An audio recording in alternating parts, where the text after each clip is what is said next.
Salam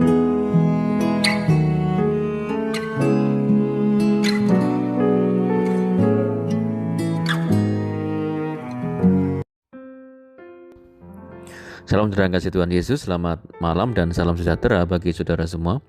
Saya menyapa bagi saudara yang ada di Indonesia dari Sabang sampai Merauke, baik yang di kota maupun yang di desa, sampai di pelosok tanah air, dan saudara semua yang ada di Malaysia, di Sabah, di Sarawak, di Kuala Lumpur, di Kamboja, di Singapura, dan di Amerika Serikat. Senang sekali kembali menjumpa saudara pada saat ini. Kiranya damai sejahtera dan sukacita daripada Roh Kudus nantiasa melimpah di dalam hati dan kehidupan saudara semua.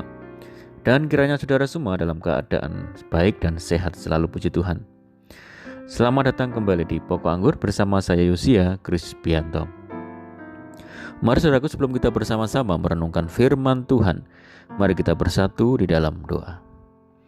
Bapa di surga, Bapa yang baik, yang penuh dengan kasih karunia, Bapa yang kami puji, muliakan di dalam nama Tuhan Yesus Kristus.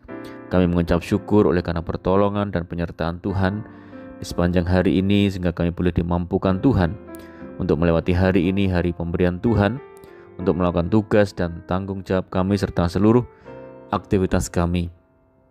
Itu semua karena berkat pertolongan Tuhan. Pada saat ini kami kembali rindu untuk merenungkan firman-Mu. Berbicaralah kepada setiap kami ya Tuhan, urapi kami dan jamah hati kami, sehingga kami memahami maksud firman Tuhan.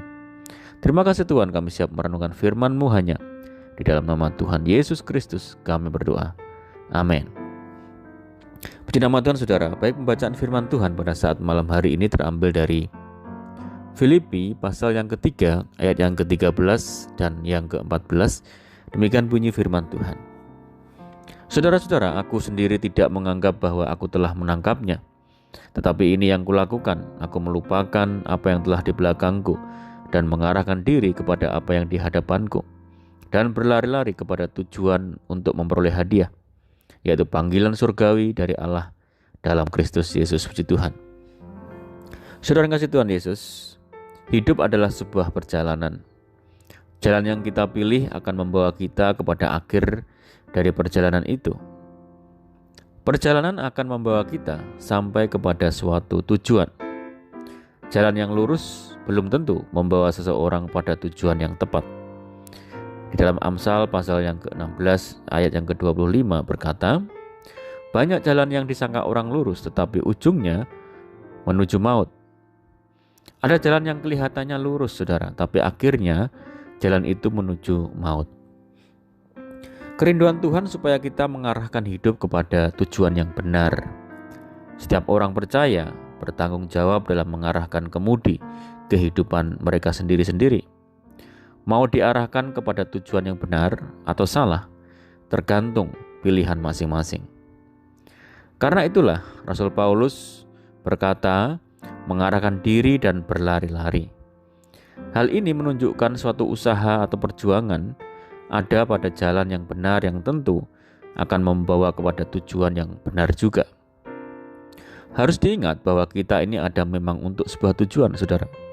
Tujuan itu sudah dibuat oleh Tuhan, Sang Pencipta. Di dalam Efesus 2 ayat yang ke-10 dikatakan, karena kita ini buatan Allah, diciptakan dalam Kristus Yesus untuk melakukan pekerjaan baik yang dipersiapkan Allah sebelumnya. Ia mau supaya kita hidup di dalamnya. Jadi Tuhan mau kita hidup pada tujuan yang benar yang disiapkan Allah bagi kita. Apa tujuan tersebut, saudara? Yang pertama adalah untuk memuliakan Tuhan. Di dalam 1 Korintus 10 ayat yang ke-31 dikatakan, aku menjawab, jika engkau makan atau jika engkau minum atau jika engkau melakukan sesuatu yang lain, lakukanlah semuanya itu untuk kemuliaan Allah.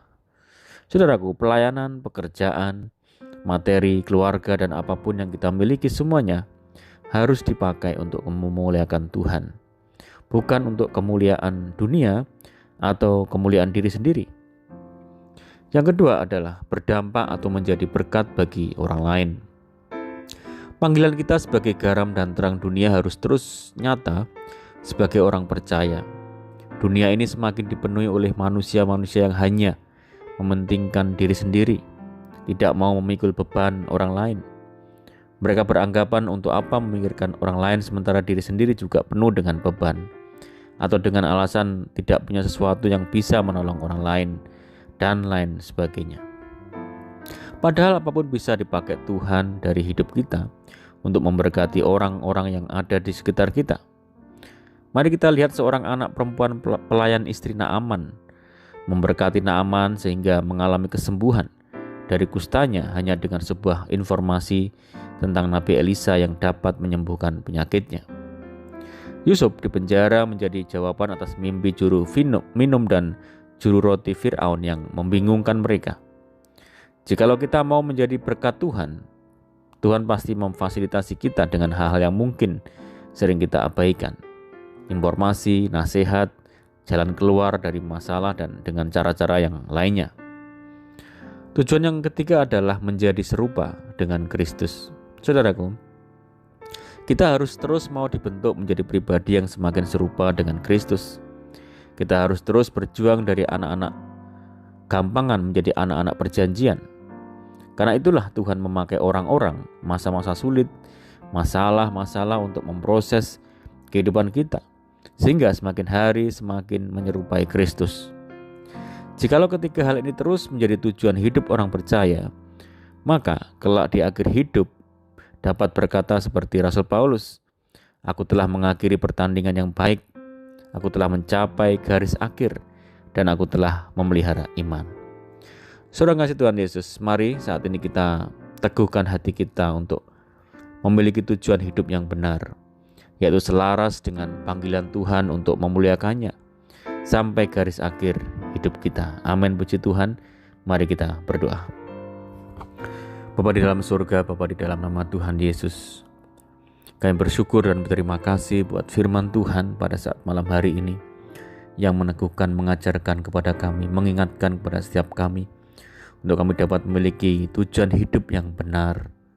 Hidup kami Tuhan bawa untuk memuliakan nama Tuhan.